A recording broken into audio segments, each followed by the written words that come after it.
Welcome and good morning and welcome to Mike Ferry TV. It is the week of January 16th. The year is flying by fast.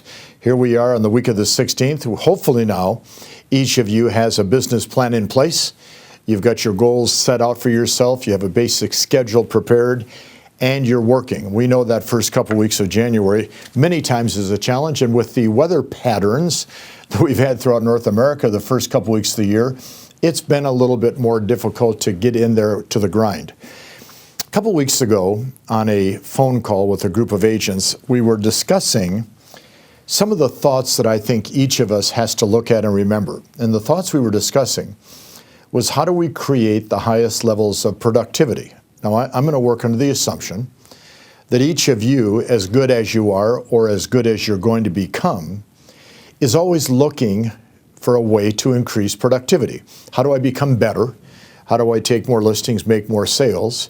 How do I keep my life somewhat in balance, which is very hard to do as a professional, productive real estate person? How do I make sure that I'm taking care of myself physically, mentally, and emotionally? How do I do the job at a level that is going to be highly satisfactory to myself, my family, to my clients? How do I do all these things together? So we started working on that together. And this morning I dictated to Tricia, my assistant, some of the ideas that came up on that call together. I want to go through them with you today.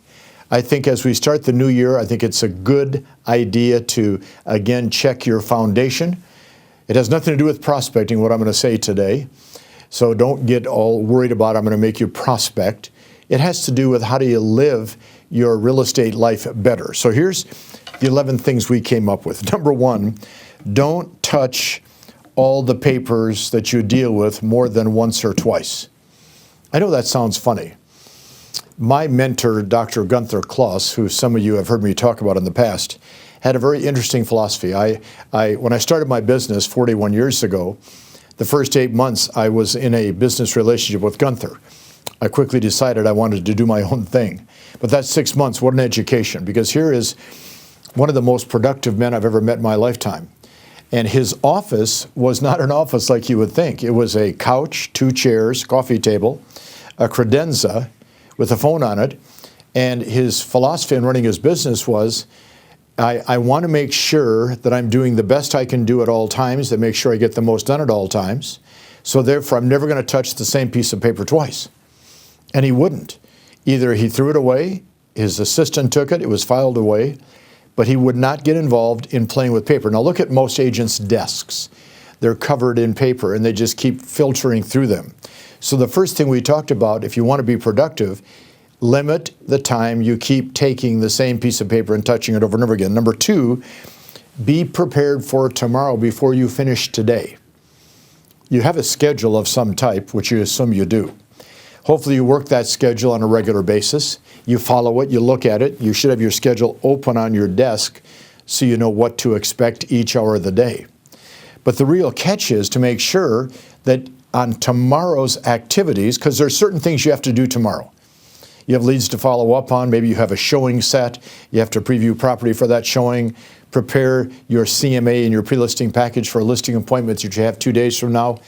Make sure that you have all that organized before you leave the office and or quickly when you get home. So the next morning when you wake up, it's a wow moment. You're excited about what you have to do. Number three, which is really a good point, they do the most difficult things first.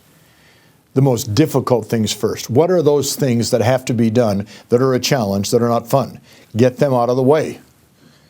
Do them first because that takes a lot of relief and stress and tension out of your day.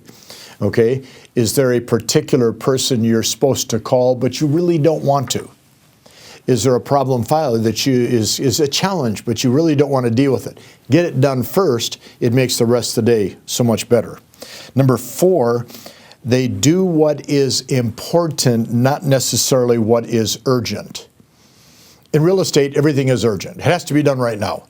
Get these papers signed, call the lender, take care of this title work, get a hold of the buyer, get the seller and the buyer together, get a hold of the other agent, get the negotiation started. Oh my gosh, everything is so urgent. Well, how about what's important? The top people in this industry that I have the good fortune of spending time with are working on the most important things, because everything is always very urgent. If we work on what's important, not just what is urgent, you'll actually end up being more productive because the things that are important lead to listings and sales and closings and commission checks, which is what we're here for. Number 5, not surprising that they would have this down on this list, is they stay on their schedule. The people that are highly productive stay on their schedule. You have to stay on a schedule, otherwise it's helter-skelter. Otherwise you never know what's going to happen next. And of course, if you don't have a schedule, you need to start preparing one now because it's not too late the week of the 16th of January to prepare a schedule. Okay? What are the fundamental things you have to do each week? Have you got them written down on your planner? Okay, do you know what they are? Can you open your planner up on a Tuesday and say, I know at this block of time I'm going to be doing this and this? Number 6 I thought was interesting. Okay? They understand and will execute on the word no. Meaning, they're willing to say no on a regular basis. People that produce at this level have to say no, whether it be no to somebody interrupting you during your schedule, to no if somebody says, let's go have a cup of coffee at Starbucks when you're trying to work, to the very no of turning down a seller because they're unrealistic on their price, so they're trying to get you to cut commission. Okay? Being able to say no is a big factor. We don't like being told no, but we have to understand that we have to say no. And I have to say no on a regular basis to prospects and to some of you that are customers, because sometimes the requests that you get are not reality-based in terms of what I'm trying to accomplish, and I know you feel the same. You're going to love number 7. They check their emails at a designated time. Email has become one of the fastest methods of communication. It's also one of the worst because people just send hordes of emails. And of course, we as a real estate industry are never going to be accused of being the best at responding, communicating, opening up emails, reading them, etc. So if you take a couple times a day, whatever that time is, and you say from 8:30 to 8:45, and from say 1 to 1:15, and maybe at 5 o'clock, I'm going to check my emails in case there's anything real important, versus having your computer there and you're waiting for the bing to go off so you can turn to that instead of doing the job and staying on your schedule. Number 8, they don't try to do 3 or 4 things at one time. I'm always fascinated by that, okay? And you see these agents that play the hurry-up game. We visit agents and offices, we visit brokerage firms all the time. You see these agents that are always in a hurry, and they're always, oh my gosh, and they're running around crazy, and I got to take care of this and do that and do this and wait a minute, slow down, take a breath. What is it you need to do? What does it need to be accomplished? And then get it done. Number 9, they have one trusted person that they can filter things through. Productive people. And in your case, it could be a title officer. It could be a mortgage representative. It could be your broker. It could be your spouse. It probably and should be your assistant that you have, that you can trust, that you can get this done. You can say this and it's confidential. You can share something you're working on and not have to worry about it. They have one person that is trusted. They can filter things through. And number 10, they delegate. Delegate, of course, is to give away, to give up responsibility, to give somebody authority, to get somebody else involved, to walk away and not be concerned about the fact that something's going to be done. Delegation is probably the biggest challenge that people in real estate have that are not producing at a high level. And delegation is the one thing that real estate people use to produce at a high level. So therefore, my question for you is, are you willing to delegate? Now, why do we not delegate? Because it allows us to be busy without having to be productive. I can't go out on a listing appointment. I can't prospect because I'm working on my deal.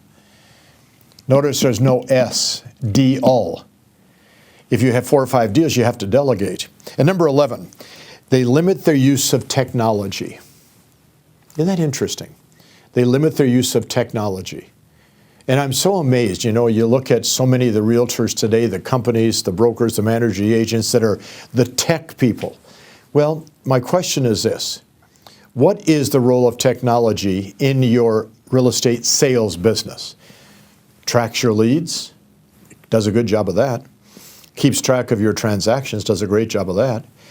Obviously keeps in your CRM or whatever sales tool you use for tracking, keep your database, very important. But I mean, do you really, as a real estate agent, have to be a technology expert? And if you are you really productive? The answer is almost always no. It's a rare person that is an expert in technology as a real estate agent that's highly productive, because a good agent is going to delegate that technology. I don't have to know everything about technology because Tricia knows a lot about technology. And then we have Eula, our IT director, that can support anything that Tricia doesn't know that I don't even want to know in terms of technology. My job, your job, is to talk to people, to communicate, to be involved, to look for people that want to buy and sell. That's our job. How well do you do it?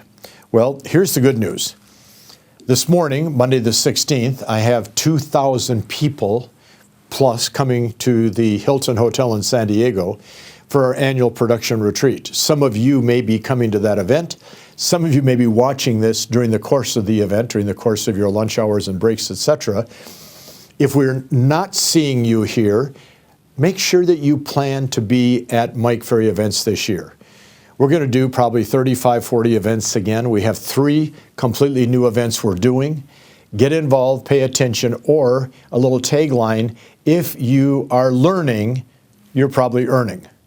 Let's keep the learning curve going up, and let's keep the profits and income going up faster. See you next week. Thanks for today.